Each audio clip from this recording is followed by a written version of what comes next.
So আপনারা ক্ষমা সুন্দর দৃষ্টিতে দেখবেন যদি আমার কোনো ভুল হয়। 7 মাসের রাজনৈতিক ক্ষমতার লোভ সাকিবকে বিচারের কাঠগড়ায় দাঁড় করিয়ে দিল।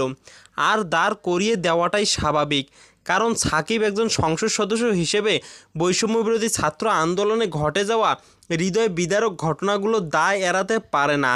কেননা তখন দেশের অভিভাবক জাতীয় পার্লামেন্টের সদস্য হিসেবে এই সাকিবরা ছিল নীরব, যার ফলে ক্ষমতাসীনেরা ছাত্র জনতার উপর নির্মম হত্যাকাণ্ড চালানোর সুযোগ পেয়েছিল। এখন আপনি বলুন, কোনোভাবেই কি তখন পার্লামেন্টে থাকা এই সাকিবেরা ইতিহাসের বর্বরোচিত হত্যাযজ্ঞের দায় এড়াতে পারে?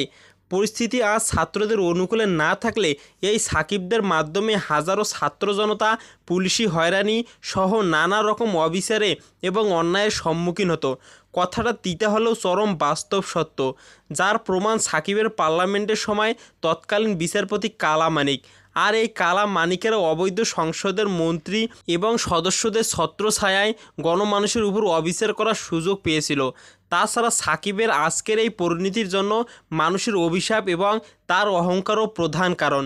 সাকিবের নানা রকম অহংকারী ও দাম্ভিক আচরণের জন্য অনেকে বলেছে সাকিব একদিন চরমভাবে অপমানিত এবং লাঞ্ছিত হবে। আর আজ তা যেন সাকিবের জীবনে বাস্তবতায় রূপ নিয়েছে।